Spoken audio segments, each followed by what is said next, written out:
Entiendo que yo soy de los dos psicólogos. Según eso, la sociedad, pues, digamos que por sí misma tendría, digamos, como le digo, sus patologías sociales, por decirlo de alguna forma. El individuo las procesa y con su propio, pues, como individuo, actúa de una u otra manera y causa, pues, otras consecuencias que son los que uno interpreta como problemas sociales. El individuo está en la mitad de la influencia de la sociedad, él lo asume, lo interpreta y actúa. Y se vuelve otra vez problema social. Entonces, ¿cuáles no serían problemas sociales? ¿Y cuáles le atañe exclusivamente al individuo? ¿No habría un solo que no sea así? Porque en toda influencia social. Sí, sí, sí, claro. Claro, ¿Qué problema no sería social? ¿Cuál problema sería exclusivamente psicológico? Según esa propuesta. Hay comportamientos de punto de vista clínico, por ejemplo, la depresión.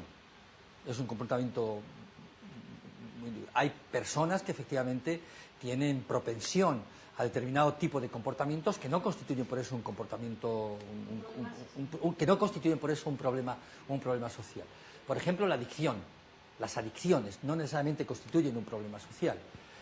Por ejemplo, el alcoholismo no necesariamente constituye un problema social. Por ejemplo, la esquizofrenia no constituye un problema social, la depresión, los trastornos bipolares de la personalidad no constituyen un problema social. Decía yo antes el alcoholismo si constituye un problema social, bueno, eso es dudoso, ¿no? Hay muchos comportamientos que no necesariamente... Claro, nosotros los definimos bien en términos de comportamientos muy clínicamente definidos desde ese punto de vista. Toda la taxonomía, probablemente, toda la taxonomía del DSM-4, que es la taxonomía de los trastornos mentales, probablemente ninguno de ellos constituye un problema social. Probablemente. O desde luego, a lo mejor exagero mucho, ninguno de ellos. El 90% de ellos no constituyen problemas sociales y son trastornos de personalidad. Todos los trastornos de personalidad no necesariamente podemos definirlos como problemas sociales. O creo que no deberíamos definirlos como problemas sociales. Pero la violencia no es un trastorno de personalidad. Ese es el problema. Esa es la idea. Sí. Cuando leo ahí, los problemas sociales no tienen origen psicológico. Luego dice, los problemas sociales tienen un origen social, aunque protagonizados por personas. Es decir, como la idea es que, digamos, cómo tratar de no caer en los reduccionismos, el reduccionismo social. Esa es la clave, sí, sí. Solamente lo veamos como un problema social, sí. O el reduccionismo de lo psicológico. Sí. Porque entonces la idea de la ecuación es que no caigamos en eso, que veamos las cosas a través de las dos, sí, sí. Sí, sí. Esa es la idea. Y la idea es que si manejamos el comportamiento como una acción, como algo que emerge exclusivamente del sujeto, si manejamos la idea de que el sujeto es el único, incluso el protagonista más importante, pero que a veces es falsa,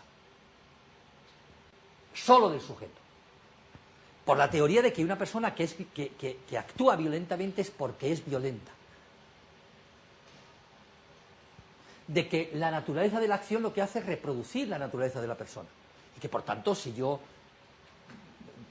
orillo a la persona rápidamente resuelve el problema. Pues la ley de supermano dura volvió a dar los mismos resultados, con un problema, que las cárceles se llamaban de mareros, que unos pertenecían a una mara y otros a otro, y allí reproducían exactamente los mismos comportamientos que fuera. Entonces había violencia dentro de las cárceles y violencia fuera de las cárceles.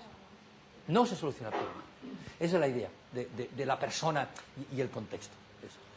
Y en la violencia en general, esta es una fórmula. Ahora, ¿cómo se soluciona? Eso es otra cosa distinta, complicado. Pero si somos conscientes de que efectivamente hay una corresponsabilidad entre una parte y otra de esa pequeña fórmula, pues seríamos conscientes. Vamos adelante, María, para... Esta es una idea del continuo entre el comportamiento interpersonal y el comportamiento intergrupal dura. Proviene de quien probablemente sea el mejor psicólogo social de la segunda mitad del siglo XX en Europa, que se llama Henry Teifel. Henry Teifel. Esto es una E. Henry Teifel es un psicólogo europeo y además de judío. Sufrió en sus propias carnes la experiencia de los campos de concentración y, evidentemente, él, como ocurrió con todas aquellas personas que sufrieron esa experiencia, quisieron dedicar el resto de su vida a analizar por qué era posible, por qué fue posible aquella barbarie. Tremenda, ¿no? Una cosa de una brutalidad extraordinaria. Y Henry Teifel se dedica a estudiar el comportamiento entre los grupos, ¿verdad? Porque, evidentemente, la relación, el acontecimiento del Holocausto fue de un grupo contra otro, porque el Holocausto fue simplemente la estigmatización definitiva y la criminalización y la deshumanización de un grupo, los judíos, en comparación con otros, ¿verdad? Por parte de otros. Entonces Teifel, en muchas de sus investigaciones, como consecuencia de su enorme experiencia investigadora, elabora una hipótesis que es dura, que dice lo siguiente: el comportamiento de las personas se sitúa en un continuo, en uno de aquellos extremos está el comportamiento puramente interpersonal, comportamiento que llevo a cabo con una persona concreta, en tanto que persona, fulano o fulana de tal, que la conozco, ¿verdad? Y que yo actúo en relación con ella por ser ella o por ser él, y el comportamiento intergrupal, en el cual efectivamente mi relación con una persona está presidida por su pertenencia a categoría. No me importa quién es, no me importa dónde es, sino... Y dice Teifel, no existe el comportamiento puramente interpersonal. Todo comportamiento es un comportamiento intergrupal. Y uno se queda paralizado. Todo comportamiento es un comportamiento intergrupal. No existe el comportamiento puro interpersonal. Exagera, ¿no? Y le dicen, oiga, ¿y el comportamiento interpersonal de los amigos, el comportamiento interpersonal de la pareja, el comportamiento... Bueno, no importa. Si es todo comportamiento. Lo que sí es cierto es una cosa, que una parte importante de nuestro comportamiento cotidiano es un comportamiento intergrupal, no interpersonal. Yo estoy aquí, no sé cómo se llaman ustedes, esto es un comportamiento típicamente intergrupal. Intergrupal. Ustedes no entre sí, probablemente, porque se conocen. Y cuando yo voy a un restaurante, el comportamiento es puramente intergrupal. Es un comportamiento categorial de una persona que es un mesero y yo que soy un cliente. Que todo el mesero y cliente es un comportamiento. Y cuando voy en autobús, exactamente igual. Y cuando voy al cine, exactamente igual. Y cuando estoy en el hotel, exactamente igual. Salvo cuando conozco ya a los meseros y tal, ¿no? Que yo tengo buena relación con ellos. Mucho de nuestro comportamiento diario es un comportamiento intergrupal, no interpersonal. Y claro, lo intergrupal es muy bonito, pero a veces es muy peligroso. ¿Por qué? Porque lo intergrupal tiene como contrapartida lo exogrupal.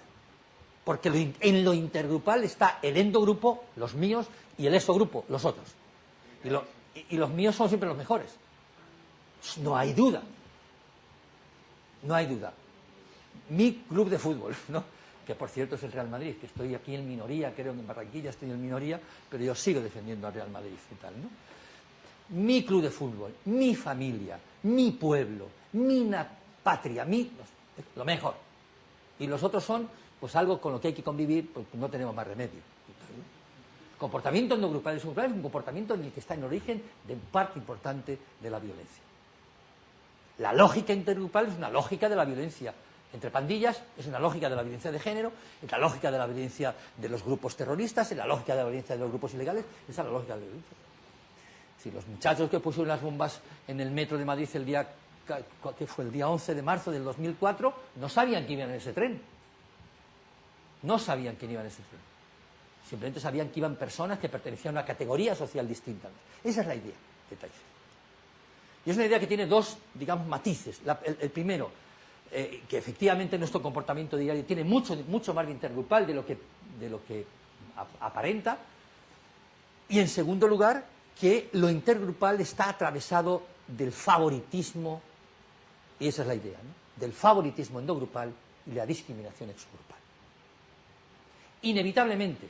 Lo que pasa es que la discriminación no tiene por qué llevar a la violencia. No. La discriminación es simplemente decir que los míos son mejores que los otros. Que yo favorezco a los otros. que si tengo oportunidad me comporto de una manera muy distinta respecto a lo mío y a los otros. Simplemente eso.